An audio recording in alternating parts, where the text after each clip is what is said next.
नमस्कार, आप देख रहे हैं इंसाफ की आवाज। मैं पूनम हाजिर हूँ एक नई खबर के साथ। डॉक्टर श्यामा प्रसाद मुखर्जी की 119वीं जयंती के अवसर पर भाजपा ने साकची स्थित जिला कार्यालय में, वहीं भारतीय जनतंत्र मोर्चा ने बारीडी स्थित कार्यालय में कार्यक्रम आयोजित कर उन्हें याद किया।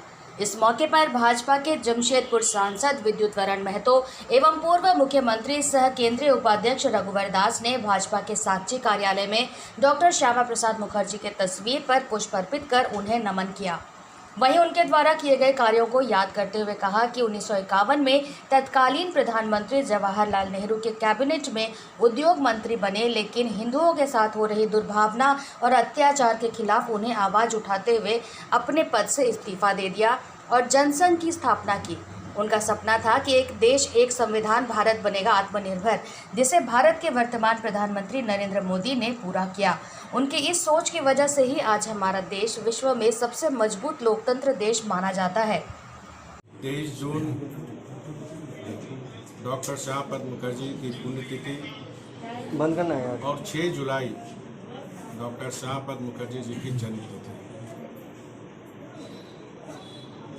वो सारे देश में राष्ट्रवाद और सामाजिक काम के लिए आप सबने देखा होगा 23 जून से वृक्षारोपण, प्लास्टिक गांव में चुनना, शहरों में चुनना, इस तरह के सामाजिक कार्यक्रम हुए। और उसी क्रम में आज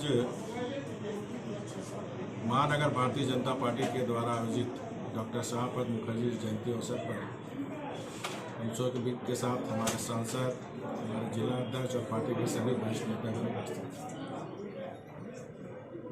डॉक्टर श्यामा प्रसाद मुखर्जी जो आज भारतीय जनता पार्टी का विराट रूप देख रहे हैं, उसका शंखनाद 1951 में उस समय के तत्कालीन पंडित जवाहरलाल नेहरू की सरकार आज़ादी के बाद जिस तरह हिंदुओं के साथ पाकिस्तान के द्वारा अत्याचार हुआ, उससे क्षुब्ध होकर मंत्रिमंडल से त्यागपत्र देकर उन्होंने महसूस किया कि देश में एक ऐसी राजनीतिक पार्टी होनी चाहिए जिसकी राजनीति देश के लिए होनी चाहिए। और 1951 में राष्ट्रीय स्वयंसेवक संघ के हमारे परम पूज्य गुरु जी गोलकर जी से संपर्क कर जनसंघ की स्थापना, और तब से डॉक्टर श्यामा प्रसाद मुखर्जी जी, पंडित दीनदयाल उपाध्याय जी की जो उनकी सांस्कृतिक राष्ट्रवाद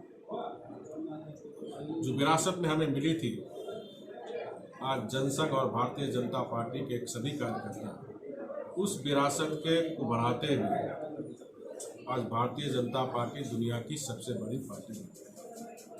और जो सोच डॉक्टर श्यामा प्रसाद मुखर्जी जी ने जो आंदोलन शुरुआत की थी कि एक देश में एक संविधान, एक देश में एक विधान, एक देश में एक नेशन, उस सपने को साकार करने का काम हमारे देश के आदरणीय प्रधानमंत्री जी ने किया।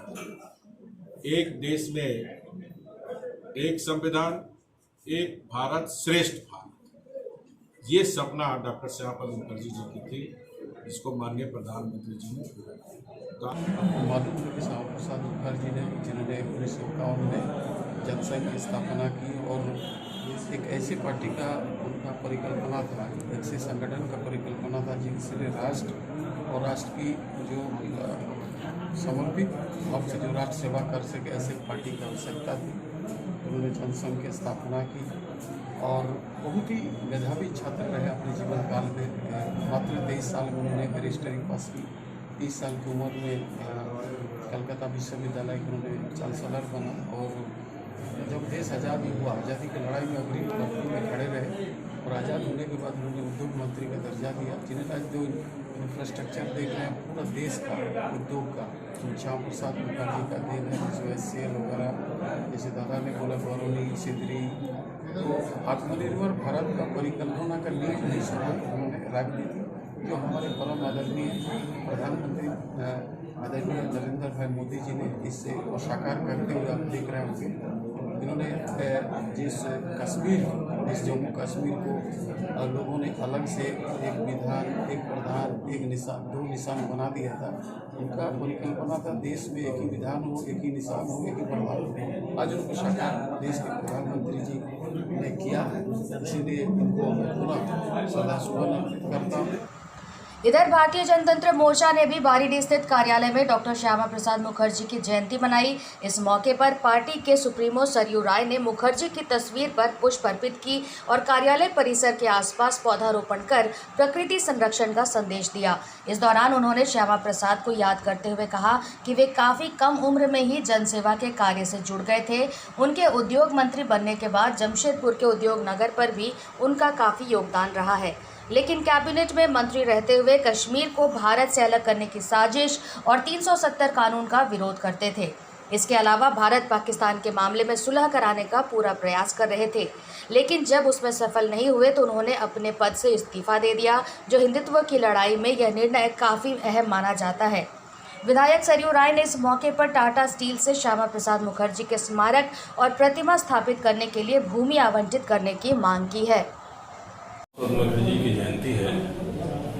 52 वर्ष की उम्र में उन्होंने देश और दुनिया में भारत के लिए ऐतिहासिक काम किया।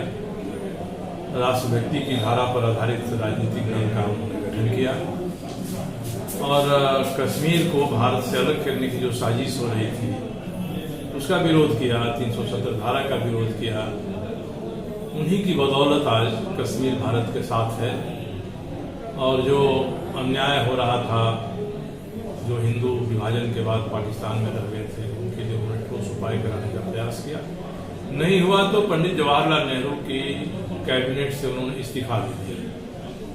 ये नहीं सोचा कि इस्तीफा देने के बाद हमारी स्थिति क्या होगी, एक नया दल खड़ा किया। पहले उद्योग मंत्री इस देश के बने डॉक्टर श्यामा प्रसाद मुखर्जी। जमशेदपुर भी इस देश का पहला औद्योगिक शहर है, इसलिए देश के पहले स्वदेशी औद्योगिक शहर में राष्ट्रभक्ति की भावना से भरपूर डॉक्टर श्यामा प्रसाद मुखर्जी का एक स्मारक बनना चाहिए। वो स्मारक प्रतिमा स्थापित करके बन सकता है, स्मारक भवन के रूप में बन सकता है। इसलिए आज उन्होंने प्रस्ताव पास किया कि हम टाटा स्टील लिमिटेड से कंपनी से बात करें, एक अच्छी जगह दे जहाँ पर डॉक्टर श्यामा प्रसाद मुखर्जी का स्मारक बनाया जा सके, देश के पहले उद्योग मंत्री का स्मारक बनाया जा सके और यह स्मारक राष्ट्रभक्ति के रास्ते पर चलने वाले और राजनीति में त्याग की भावना से, विद्रोह की भावना से चलने वाले लोगों के लिए एक प्रेरणा स्थल बनेगा। डॉक्टर श्यामा प्रसाद मुखर्जी ने कोई परवाह नहीं किया और नेहरू जी की कैबिनेट छोड़ दिया। आज भी लोगों में इस तरह की भावना होनी चाहिए कि हमको भी अगर इस तरह का मतभेद हो जाता है तो हम केवल कुर्सी से चिपटे नहीं, बल्कि हम अपनी बात को उठाएं और जहां जरूरत लगे वहां हम विद्रोह करें, सही बात को रखें, उसके लिए चाहे जो भी खामियाजा भुगतना पड़े।